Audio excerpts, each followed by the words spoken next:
It says starting, stop broadcast. Awesome.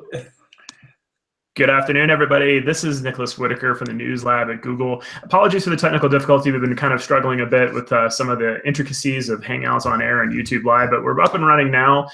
We sent a link to this particular Hangout on Air in the previous version of that. So if you're looking for the appropriate link later on to share, you can actually get it in the comment section here. We'll be sharing it on social media as well. I've got two really amazing guests today. Simon Rogers, who is our data editor on our News Lab team, and he'll be talking quite a bit about the work that he does today, as well as our regular guest, Alberto Cairo. Welcome back, Alberto. Hey, how are you both? Doing really well, doing really well. Good. I'm actually going to be dipping out myself. Simon's going to lead this one today, but as always, we are very open to your questions and comments throughout the entire presentation. You can follow the YouTube link, add your comments into the comment or the chat bar there, and we'll respond to those during the live event. And then if you're watching this on demand after the fact, feel free to leave your questions and comments into the comment section below, and we'll follow up with those after the fact. But without any further ado, gentlemen, take it away. Okay, thank you, Nick, and thanks for getting this working. And everybody, we are so sorry that the world's biggest technology company has let you down almost twice, only once, in fact. No, I have two props for today. So first is this, which I actually keep by my bed, Alberto. Hey, well, yeah, just because you have trouble sleeping, right? Yeah, no, not. And also prop number two. Which is a little hint for what we're going to talk about today. Yeah, yeah. I have props too. Can I show them? Yeah, show me. So I have Josh Katz's fantastic book, Speaking American. Good. Yeah, it's an excellent book for anybody interested in data visualization. There's a little bit of background about what this is about. This is a book that comes from the most popular story that the NewYorkTimes.com has ever published, which is the American language dialect map. So it's basically a quiz that asks you how you pronounce and how you say certain words in English. The title of the original project is How You All Use and You Guys Talk. You can find it online. And then that became super popular. And then Josh decided to publish a book about it, and it's a delight to read. It's one of the best things that I ever, I mean, not ever, but in the past year or so, one of the funniest, most engaging, and most interesting books that I have read. So I recommend it to everybody. I'm having a lot of fun with it. It's making me really, really happy, actually. I'm feeling like we should turn this chat into a book club. Yeah, book club. We read too much. Yeah, who cares about graphics, right? So for anybody who has not been watching, part of the reason that Alberto and I are having this chat is because Alberto has been working with us for a few months now. We haven't really talked about it much, so we thought it'd be good to talk about it to the world. And one of the first fruits of this extensive labor has now emerged, which hopefully you've all seen, which is worldpotus.com. And the idea of WorldPOTUS was that we wanted to look at how the rest of the world is searching around the US election. It's not just the American election, it's the world's election. As we know, whoever gets elected will have a massive impact on people wherever you are. And we got the chance to work with the rather fantastic team at Accurate, which is where this comes from. There you go. Has anybody seen it? I hope everybody's read this book or got it, or it's on their Christmas list. It's a fantastic present. Basically, Georgia Lupi and Stephanie Posovec sent each other data postcards for every week for a year. And it's at one level a lovely diary of a friendship through visuals. And the other side, a reminder that graphics and the best graphics should feel human and warm and things you actually care about, and not these kind of abstract presentation of data and numbers. So let's talk a little bit about WorldPOTUS, Alberto. You were involved right at the beginning. Can we share the screen? Do you want to bring it up? Yeah, let's do that. Yeah. Well, let me talk a little bit about that. So just to supplement what you have said, we began working together. I was going over my files today, and we actually began working together on this project in April. So it's been quite a while. It has been quite a while. So we have been working on several projects. Not only, I mean, WorldPOTUS is the first one, but there's a bunch of them coming soon, and we can talk about them in future roundups. I'm going to bring this up while we're talking about it. So okay, let's do that. Yeah. I'll interact and share it. So Yeah, so let's. So the thing about it's actually a great idea you shared, that you showed George's book, Dear Data, because I believe that the project that we are developing, and WORLDPOTUS is the first one, actually have or try to achieve this balance between creating things that are relatively easy to navigate and to understand, and that you can extract information from, but also that have a fun component, that have an element of fun, an element of engagement, an element of surprise also, and an element of delight, of pure delight, of being surprised not only by the underlying data that is being presented, but also by the sheer beauty of the presentation that is being presented to you. And I believe that WORLDPOTUS is a great example of this, because as you can see, Simon is navigating it right now. You can visualize the data actually in two different ways. You can either visualize the data by taking a look at by reading the bubbles that are related to each other in terms of comparing how searches in the United States compared to searches in the rest of the world in relationship to the American election. So the bubbles visualize those data. But as you know, as I have explained in some of my books, in both of my books actually, bubbles are not really great at letting you compare or rank things, etc. So the bubbles are intended just to give you an overview of the data. If you really want to see the rankings and compare accurately, on the right-hand side of the display, you have a bar graph, which basically shows the same data, but in a much more understandable and much more traditional way. And I think that this project embodies the purposes of this whole collaboration of ours, right? What do you think about that? Yeah, so I think what's interesting to me about this, and I don't know if anybody got a chance to read the Medium post about it, but Georgia Lupi has written about how we are post-peak infographic, which I really want to talk about in a minute. But one of the things about Google Trends data is it's not like this really precise data set. It's not looking at, and to be honest, like how many data sets are really precise? Even GDP figures are estimates, right? Anyway, Google Trends data in particular is very fluid, it changes a lot. And their data, which updates every single day, they scrape the front end, kind of reflects that their imprecision. It's organic, it's changing. There were no libraries for them when they did this, were there? They literally had to come up with this kind of from scratch. Yeah. And there are a couple of views here. I like this one. This shows circles at the top are rising and circles at the bottom are falling in terms of trending. Often with Google Trends data, we look a lot at what's trending and what's rising and falling, because it kind of tells you about changing interests. You know, we're like human beings, like goldfish, essentially, and Google data reflects that. Yeah, we only have really care about things for a few moments at a time. So I love that, and I love how they kind of originally, even if you add in the US, it doesn't distort it so much. Like that's America kind of coming in there. And you kind of, I thought initially it would, and it kind of didn't some of the others, but now we all care about what's going to happen a week tomorrow, right? So it kind of reflects that. But there's something beautifully organic about the way the data kind of interacts, which is pretty amazing. Yeah, it really speaks about the power of animated transitions, right? When you have in a data visualization, you have several steps or several areas, and you click on them, and then the transitions are sudden or are just fade in, fade out.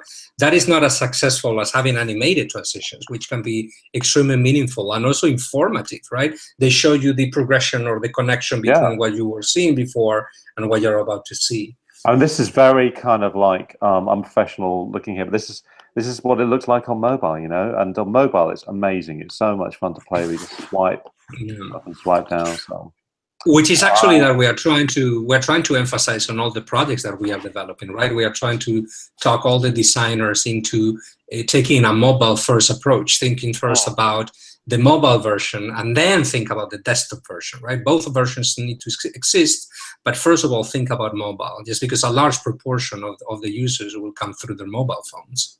Yeah, we really find this. Although, interestingly, with the Google Trends website, which we're also responsible for, my team manages that, we actually find a lot of our users are desktop, which is fascinating. But what is the percentage, if I may ask? Yeah, no, it's different. So, you know, if you look at most news outlets, you know, you're going to find like 80% of people are on mobile, and it's not like that. It's almost 50-50. And I wondered that people using Google Trends as a kind of research tool. But anyway, it doesn't matter. I think part of the idea of us doing this was that we wanted to, it wasn't just about inspiring people with Google Trends data, much as we want to do that, it's really also about just inspiring people full stop. If you're working in a newsroom, you know, you're tight for budget, time, you're on your own. What if we get these amazing designers to work with us to say, how would you change the way the visuals look? How would you change, you know, blobs and circles and animations and transitions and so on? That was a really new thing for us. What can we disclose about the future projects? What do you think? I mean, you're the boss. I think we should talk about some. So we are very excited about this because the next one up is going to be Moritz Stefana, the great Moritz Stefana, and Truth and Beauty. And they are looking at Google data is amazing because we have 2004 to now. And it's like a kind of peek inside the world's brain. If you think of it like that, you've got this incredible data set which tells you everything you need to know about what people really, really care about. And so what Moritz has done, which is rather beautiful and lovely, is he's looked at the way we search around food. And we're going to put that out just for Thanksgiving. So you won't have too long to wait until the next visual comes to fruition. And it's something rather special because he's brought his trademark, very kind of precise approach to bear on this very kind of imprecise data set again. Yeah, and I must say, I mean, I have been following up with Moritz for months now on that project, and I'm super excited about that project being released because some of the patterns and trends that you see in the data are actually quite surprising and very funny. Some of them are expected, like turkey during Thanksgiving and things like that. Yeah. There's expected a peak in there, but there are many others that were not expected at all. Well, and the great thing about the project is kale is endlessly fascinating, isn't it? Weirdly. Because it's a traditional vegetable in Germany, and like for the rest of the world, it's kind of a hipster staple. Yeah. One of the great things about that project, by the way, just to give you a heads up, is that Moritz has been, and his collaborators, they have been able to label things. I don't know exactly what they did, but they did that automatically. So they detected peaks and patterns, certain patterns in the graphic, and they pointed them out. So you can actually see whether there are peaks and valleys in the data. It's actually quite amazing. No, they are absolutely. It's really, really interesting, and that's what we wanted to do. I think with the first round of this was we wanted to say, what if we just gave people their heads? Yeah. And I must say that I'm learning a lot from this project. That's one of the beauties about being able to collaborate with all these people, is to get a little bit inside their brains, right? And see how they think and communicate with them every couple of weeks and just hearing from them, right? Absolutely. I mean, I think we're going to think a lot about what we do next year, and what we really want to do is almost like get these proofs of concept out the door. And then, for all of these, the other thing we should say is that we have put the code on GitHub. We see the Google Trends GitHub page, which is absolutely worth checking out, because on there you'll see, we have this real-time, like data anyway. It's a great place to explore our data, but we want people to be able to take these and then use them. And I suppose the dream is, wouldn't it be great if we had a tool that would allow anybody to make that visual? To have a data set. It's almost like you get a chance to make a visual by Moritz Stefana. That's amazing. I mean, I think that is great. And just a quick shout out too for those of you who are just joining us or who are watching this on demand too. We're going to have all the links to all the URLs that we're mentioning in the description of the actual video. But you can also always go to our website, g.co/newslab. If you go to the trends section of that page, you'll actually find the GitHub page that Simon's actually referring to, as well as lessons and other information about trends. So if you ever have any questions, always reach out to us, newslabsupport@google.com, or you can just go to our website, g.co/newslab, to find a lot of those links as well. So I know Alberto has a ton of links that wants to go through. There's something I want to raise first, because I didn't want to miss it and not talk about it, was this idea of Georgia Lupis, that basically we are post-peak infographic. And we're in a different world now. And I thought of that because there's also the New York Times recently announced that they were going to be producing fewer big visualizations and focus more. And I'm wondering, are we in a place now where actually we've moved beyond that great enthusiasm which we saw a few years ago for visuals everywhere, maps everywhere, into another place where things are perhaps, maybe there's a different level of enthusiasm. Are people less enthusiastic about visuals, or are we blasé about them now? Do we just not get excited in the way that we did? What do you think? I don't think so. I mean, I don't remember exactly George's point about the post-infographic era, but if that is what she wrote, I mean, I completely disagree with her. as much as I love her and I enjoy working with them, I don't think that was her point. I mean, I don't remember. Right. I have to read the article again. I think but I don't think.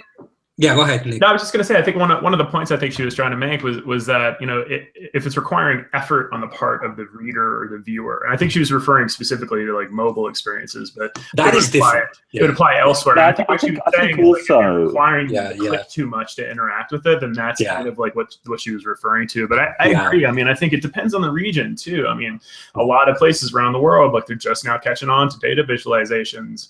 You know, and I think even in the United States, we see that, like, we're users and readers. I think there's a literacy around data journalism that didn't exist 2 or 3 years ago. See, I think it's less about. I think that those are really important things, obviously now. And I think we're all like, people are fussier, certainly about what they'll love. You know, they're not going to just love something because it's a map anymore. But at the same time, I think if you look a few years ago, there was this phase of infographics, and they were everywhere. These long things you have to keep scrolling down. You know, lots of facts added together to the extent you kind of wondered if any of them were ever edited because there were so many facts on them. And I think we're past that now. And I mean, maybe it's more that what we require from people that want to take up our time with visuals and infographics is that they tell an amazing story and that they're worth it. They're worth the time you're about to spend on them. We dive down that. I believe that is the key thing. The key thing is that what we are witnessing is a stronger focus on the focus of the story. So rather than design our data dumps in which you have a huge map or a series of charts in which you can, you know, combine different variables and see the relationships between them, etc., which is great for data exploration. We are moving more to, at least in the news, we're moving more towards data-driven stories, like stories that have their headline, their intro, and their graphics that relate directly to the point that the story is trying to make. They can have a limited amount of interaction in some cases, so people can still compare one variable to another variable, but only those that really, really pertain or are related to the focus of the story. So we are seeing, I believe, more emphasis on the side of editing the information. But that doesn't mean that visuals are less important. Actually, quite the contrary is true, I believe. We're seeing more and more graphics every day, and many of these graphics, as I mentioned before, with the dialect that is the origin of this book by Josh Katz. I mean, some of them are the most popular stories that these places publish. I mean, ProPublica the other day, I believe, was announcing that, or this was announced a while ago, that I believe that it was Scott Klein that repeated it on Twitter the other day again, that their databases and interactive graphics and visualizations, etc., make up for a huge proportion of their traffic. I mean, the Texas Tribune, what, it's like 60%? Texas Tribune was 80%, I believe. 80%, like that. Right. I believe that I'm not wrong with that figure, but I believe that 80%. And take a look at the Washington Post. I mean, the sheer amount of graphics that they publish every week is just astounding. And all of them are high quality. So I don't see that we are seeing a decline on the amount of graphics. Actually, I believe that we are increasing. That's increasing. The thing is that what is also increasing is the focus of those graphics, which is narrower and much more precise. It's true, isn't it? But it's also, especially in an election cycle, what I've really noticed is how those data and those graphics have become so kind of part of the campaign almost. You're seeing, you know, people are tweeting out little graphics. You know, Trump tweets out graphics every day, as does Clinton. And so it's almost like people are now fact-checking the fact-checking, which is what these graphics often do as well. Yeah. You know, I think a lot of this speaks to kind of the audience, you know, and you know, I think there's more and more of a focus on the user experience, more and more a focus on exactly like what the purpose of the data visualization or a VR piece, for example. Like, you know, when we're talking about 360 video, the question is like, you know, how is this serving the story? Is this adding to the story? Is it added in some way? Yeah. Or is it just a gimmick? And I think the same thing applies with data journalism, and maybe even it's kind of a question about, is it data-driven reporting versus data journalism? You know, and I think there's a bit of a distinction there, and it's like, if you're just putting data, or if you're just putting charts, or if you're just putting visualizations in there because you can, I think it's a very, very different thing than saying this helps move the story forward, this helps my reader or viewer understand the story in a more complete way. But also, this is a really big difference between US data journalism and British data journalism, in the sense that it's so often kind of conflated with investigative reporting. Mm-hmm. And there's obviously a fantastically long tradition of, you know, investigative data journalism back to Phil Meyer and before Phil Meyer. You know, I mean, Scott Klein has great history of all data journalism back to Lincoln. You know, but that is very different to the kind of analytical data journalism, which helps you understand stuff better, which I guess is what Vox do, or, you know, you're seeing that a lot with, you know, bits of Washington Post, with Wonk Blog and so on. But they feel to me like very different. And sometimes there's a kind of interchangeability goes on there. So like the Guardian, my old home, has merged together the investigative team with the data journalism team. And that's one approach you can take. I like the analytical reporting going. I feel like, especially at the moment where there's so many half-truths flying around an election campaign, knowing what's really going on is really important. And that's exactly the role of journalists and data journalists. Mm-hmm. And I think that's too, the audience is expecting that. And, you know, I think that might be what that article is referring to, is that, you know, audiences are more savvy now. It's been several years now that we've been putting data journalism in front of them, and they're expecting more out of their user experience, especially on mobile, especially in shorter periods of time that they're actually consuming this content. See, now that's really interesting. That leads to another question, which is, I've always thought that anybody can do data journalism because everybody's got access to the same tools. You don't have to be in the, you know, New York Times team to do really interesting data journalism. I still believe that's true. However, are we now in a position where really people aren't going to be in awe of something that you did on a free tool, such as, you know, Fusion Tables or any of the myriad of free tools out there that actually, how are they going to impress people now using the free tools that are there without having the access to those development resources?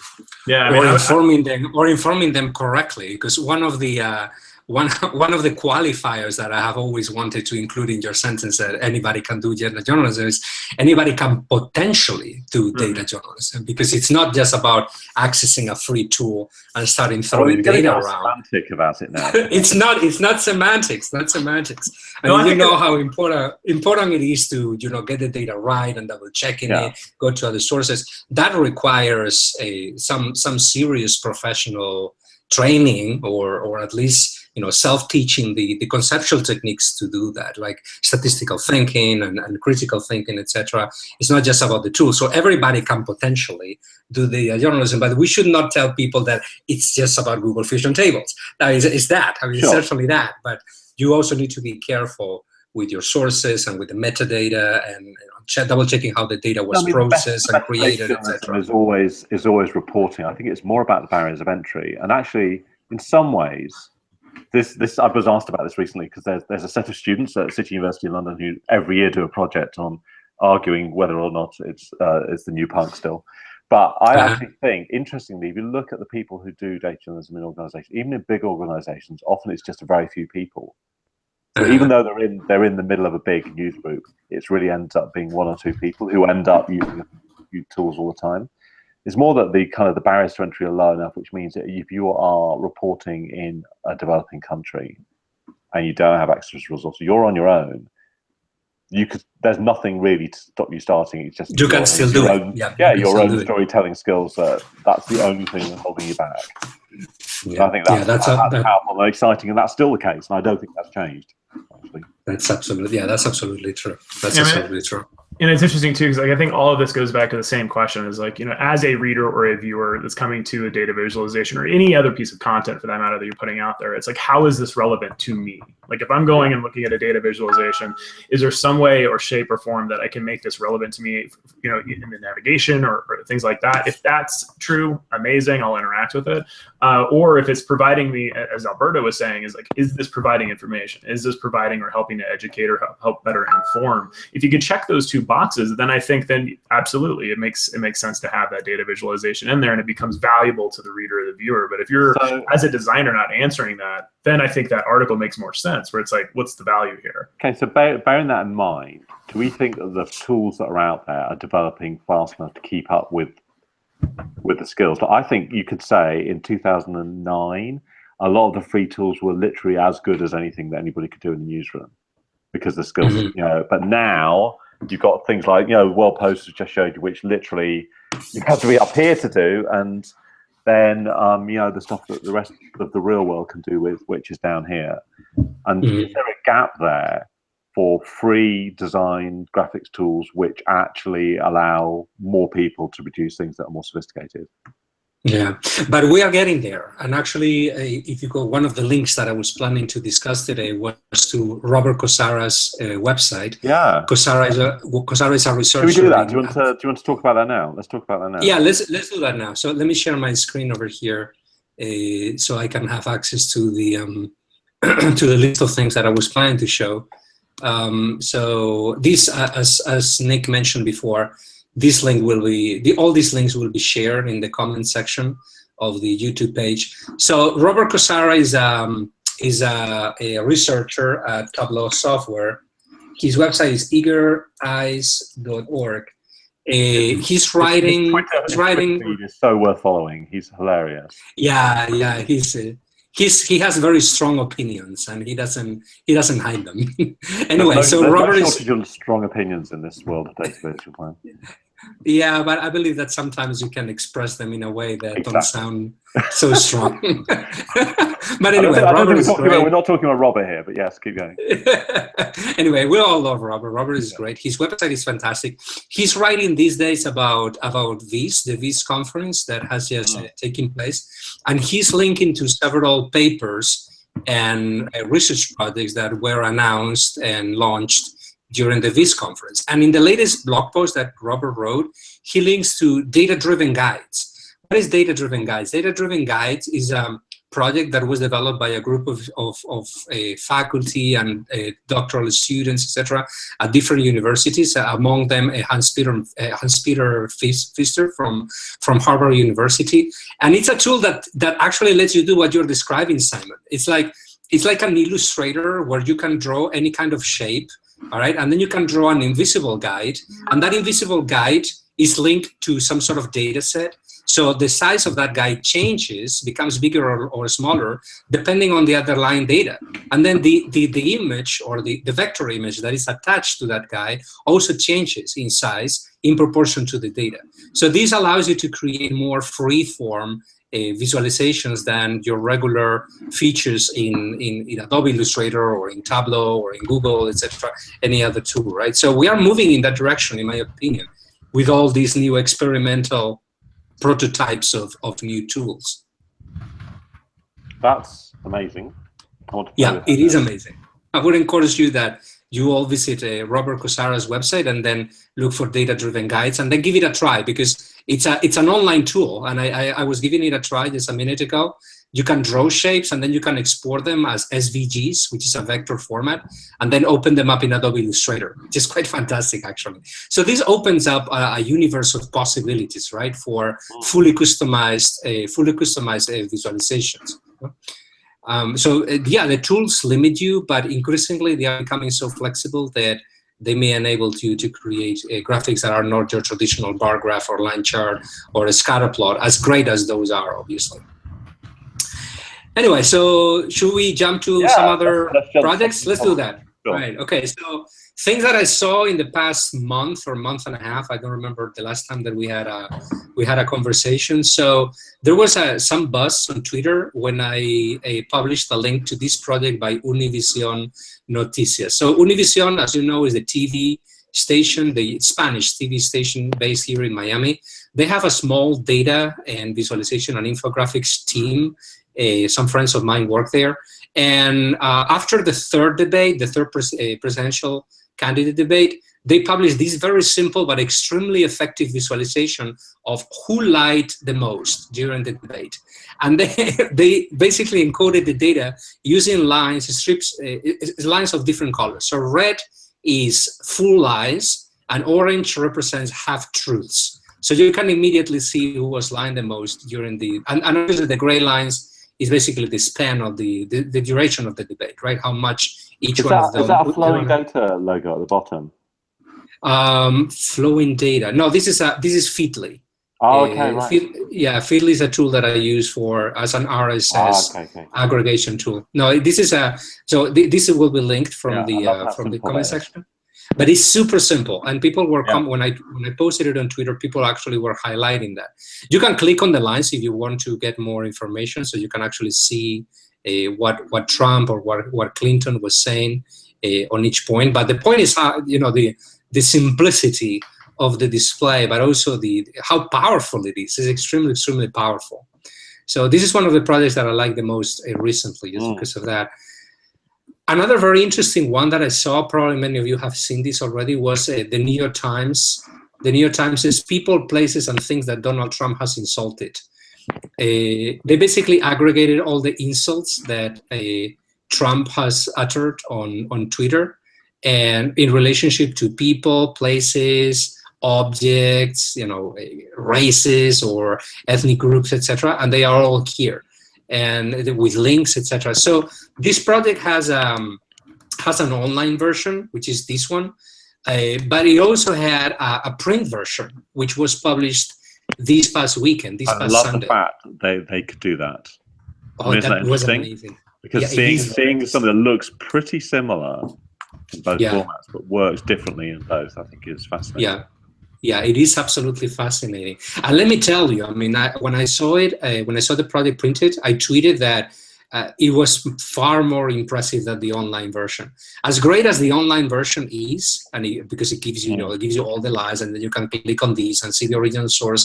But the immensity of the double page on the New York Times and all those lies printed in very small type, that was highly, highly impressive. I mean, it's like a poster.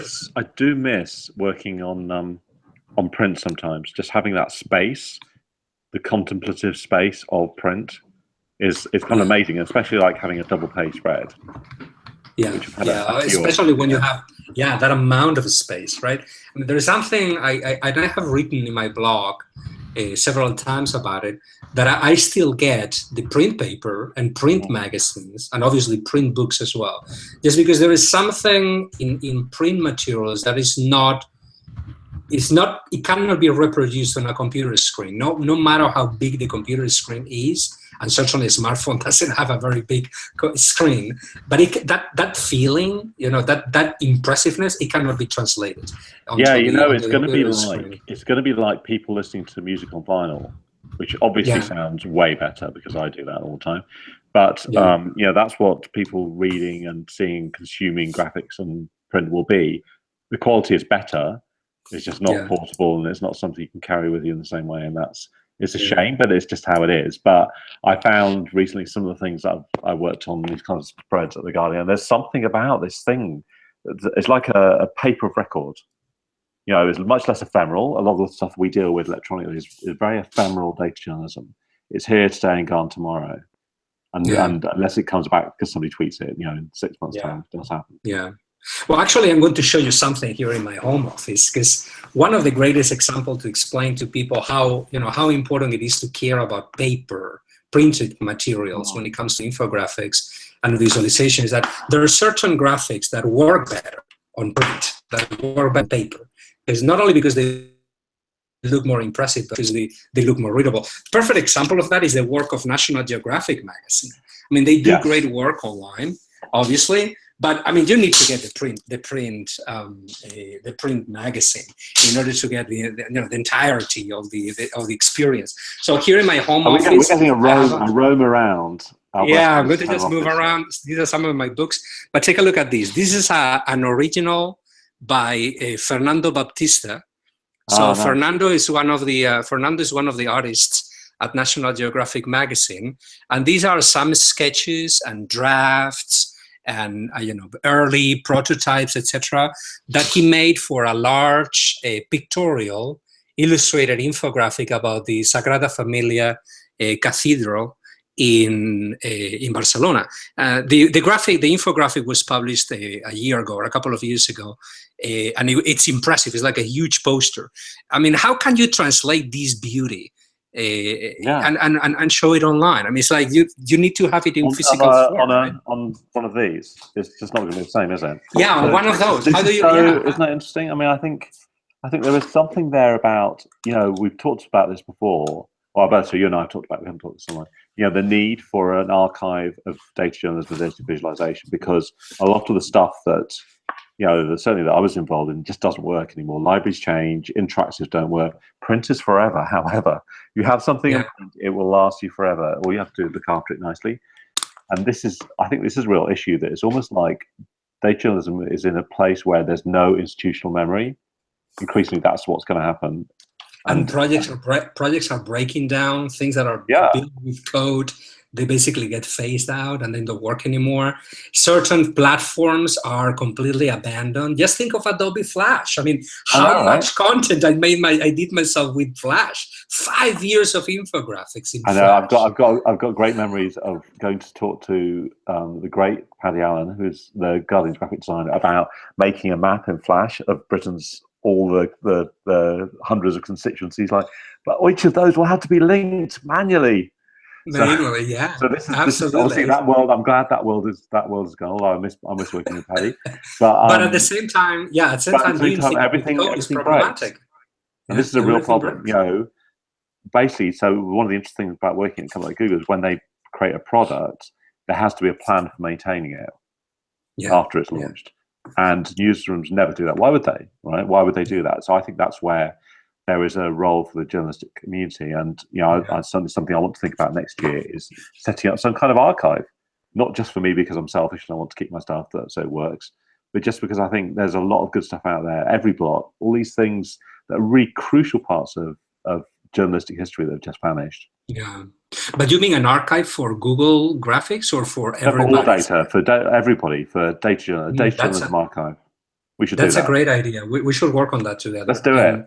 That will be, but we need to think about how to deal with copyrights and things like that. There's all sorts of really boring problems, but I think we have to find a way to make it work. It's boring, but we need to deal with it. Yeah, absolutely. Otherwise, this stuff just vanishes, and it's like it never existed in the first place. One of the last things I did at The Guardian was I did a piece where I went literally back through the archive, finding graphics from the history of the whole news organization.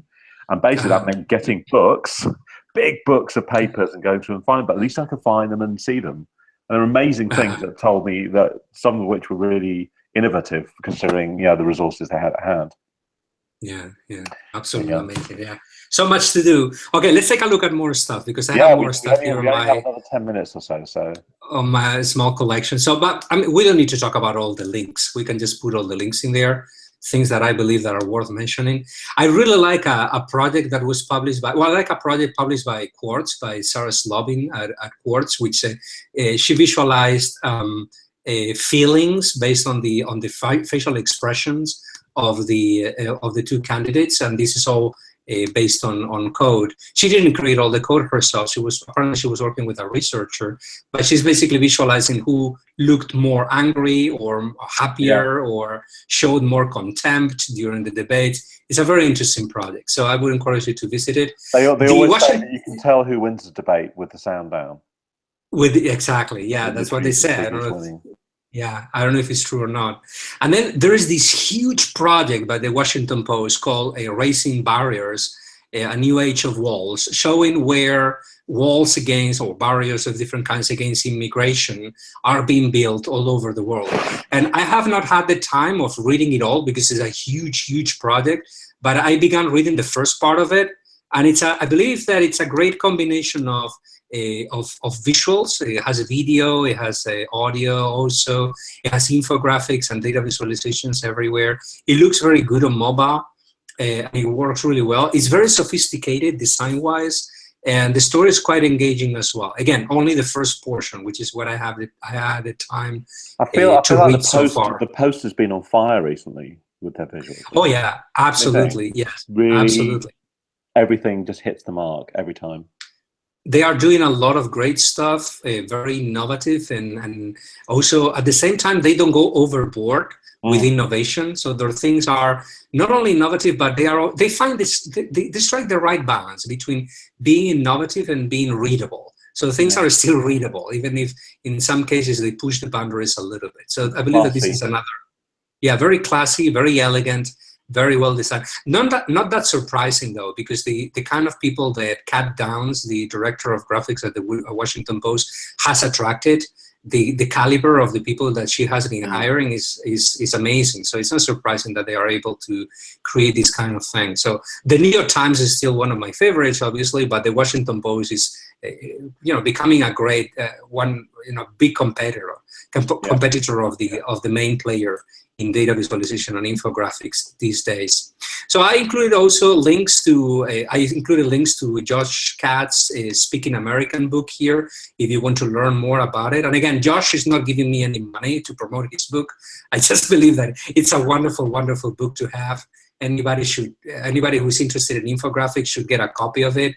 I wrote about it on my blog. I posted it on Twitter, several images. This is a link to the tweet. And I don't remember where the link to my blog post is, but anyway, it should be somewhere among the links. So I wrote about it, praising it, and I published some of the most interesting maps or funnier maps on the book. Such as, for example, this is very relevant to our conversation today. If you pronounce data or data or data, there's obviously only both. one correct way to do that. I don't know. Data. Data or data or data. It's English, right? So English is a crazy language in the sense that things are not pronounced the same way that they are written. I mean, if you write D-A-T-A in Spanish, you say it data. There's no way to pronounce it other way. There's a direct connection between. As long as you don't say data R, then I can talk data to you. R. That's fine. Anyway, the book is full of these kinds of examples of how people, refer to drinks: soda, pop, Coke, soft drink, Coca-Cola. I've never heard about that one. So very interesting. For you guys, this is the most famous one. If you say a group of people, you want to refer to a group of people, you say you guys, you all, you or jeans, and what the percentage of the population says all that. So these are just images from the book. There is a great project that I believe that you have heard about, and if you haven't, I believe that you are going to enjoy it a lot. It's called VizKids. It's a planned series of books about data visualization for children. Have you heard about this one? Oh, I like this. I'm going to kick in for that. Not only that, try to back it up on Kickstarter. I contributed myself with $60 because I really, really want this project to move forward. So these designers are planning to publish a series of children books with characters that look like traditional ways of displaying data. So there's a character that looks like a bar graph, a character that looks like a pie chart. There's a character that looks like a box plot called Bertie box plot, and Barnaby bar chart, Laney line, and Penelope pie. So they are going to publish like 4 books at least. The first one is going to be Penelope pie, apparently. I'm really looking forward to this project. I try to contribute. Anybody who does something on Kickstarter that is related to data visualization, if it is professional enough, I always back it up and I always promote it on Twitter. I believe that we need more players in the industry, and to make the whole field more visible and more mainstream. This is the kind of initiative that I believe that promotes the work that we are doing. It's like teaching children how to do data visualization and how to read data visualization, right? So it's like it's promotion for us. There's some other announcements, like John Schwabish, who is an economist. He's going to publish a book titled Better Presentations, a guide for scholars, researchers, and wonks. The book includes several portions about visualization in business presentations. It's a great thing, John. I think. Yes, he has a blog called Policy Viz that I recommend everybody to visit. He also has a podcast with the same name, Policy Viz, in which he interviews a lot of people. And now he's going to publish his first book. This morning, by the way, he announced the graphic continuum flashcards. So a while ago, John created a project called the Graphic Continuum, which is basically a poster-sized display to help you choose graphic forms to encode your data. So if you want to compare categories, these are the options. If you want to show change across town, you can use that. And apparently, he has transformed this poster that I have, by the way, into flashcards. So you can easily just browse through the cards and choose the best way of displaying the data. Yeah, it's a great idea. So we're seeing tons of things. A game out of that, like Cards for Humanity for data viz. Yeah, absolutely. It's a lot of fun, right? And it's so listen, Alberto, I think we're going to have to wind up in a minute. Okay. But I would say let's post this. But what I would love to do is maybe we can get Georgia and Moritz back next time we do one of these. What do you think, Nick? You still there? I am still there, and I think that's a great idea. Let's do that. Yeah, let's schedule that, and then we'll hopefully within the next 4 weeks we'll have another opportunity to bring Alberto and you guys back in for discussion. Yeah. Before we wrap up, though, I wanted to tip it. We had a couple questions from the live viewers. We had Caitlin Kelleher who asks, and this is a good question. She says, if you use something that is experimental or in beta with Google, like one of Google's products, and Google decides later on that it's not working and gets rid of it, the product she means, does that mean our projects will then also disappear? This has actually cropped up quite a bit. A really good question. Yeah, as we've kind of migrated from like one product to another, there's a lot of determining factors as to what goes into whether or not a particular product is hanging around or not. But we're always going to provide you some sort of way to migrate your data off or migrate your information off. Panoramio is actually probably the most recent example of that. Panoramio is being wound down. It's in view-only mode right now, but it will provide. There are steps being provided in order to be able to move your information off of that platform onto another one. And in the instance of Panoramio, there's many other features built in within Google Maps now, which actually provide similar or the same opportunities. So if you ever have a specific question about a particular product and you're worried about being able to get your data out of there, just email us, newslabsupport@google.com. We can put you in the right direction. But also you can do a quick Google search. If you just type in Google migrate my data, it pulls up a whole lot of really great options there for you. And then Luke Barrett asks, he says, does the News Lab give ordinary citizens the capability to hold governments to account? In other words, does it reduce the need for specifically defined data journalists? I'm going to take a stab at that question, but I'd be really interested to hear what Simon has to say on this as well. I think, Luke, overall, yes, absolutely. Google News Lab provides many different opportunities, mainly through education and just better knowledge around how to use our tools. It's really up to the journalist or to the content creator and how they apply those tools. But if it's an investigative journalist type of an exercise, or if you're trying to provide information that holds governments to account, then absolutely that is one use case for that. To your second question, does it reduce the need for specifically defined data journalists? I think this goes kind of to what Simon was saying, is that anybody can be a data journalist. I think that my answer to that is yes. I mean, I think we're trying to lower the barrier of entry for people to be able to use digital tools and digital skills to apply those to their news gathering and to their reporting. But does that beget, everyone can be a data journalist? Simon, what do you think on that? So I think anyone can be a data journalist. Doesn't mean everyone will be a data journalist. So Alberto and I agree on everything here. I want the world to feel this data is accessible. So all we can do here is we can open up this data set, which is probably the world's biggest journalistic data set, and make it more accessible and easier to use. And that's why we've been putting data sets on GitHub. That's why we're doing these sessions. We want people to get more and more skills. I think next year I want to see us do more of this, just in the broader field of data journalism, not just in terms of Google data. So I'd say watch this space, because we're going to be doing lots of initiatives to make people feel that they can jump into and enjoy this world of journalism, because it is the best bit of journalism. You want to have fun telling stories in the best possible way.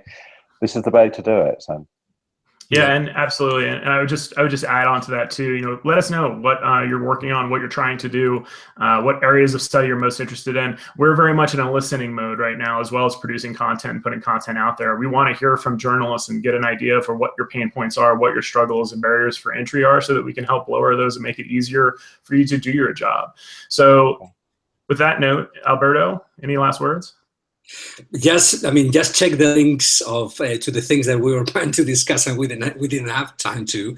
It's always the case that we run out of time in these conversations, is because there's so much good stuff, or at least interesting stuff, being published this day that relates to data visualization, infographics, and data journalism, and we always run out of time. So just check all the other links that will be provided on the YouTube page of this same conversation. Yeah, let's ask Georgia and Moritz to come on next time. Oh yeah, that'd be cool, right? Let's do that. Absolutely. Yeah. All right. So for those of you who are dialing in live, thank you again for joining. Feel free to add in your comments or questions in the comment section below after the YouTube account. Don't forget to check out our website at g.co/newslab, where we have tutorials and trainings on everything that we're talking about today, as well as a whole lot more. And once again, Alberto Cairo, Simon Rogers, thank you for taking some time today and letting us know a little bit about the work that you do. And we'll tune in next month for another data journalism roundup. Thanks, everybody. Thank you. Bye-bye.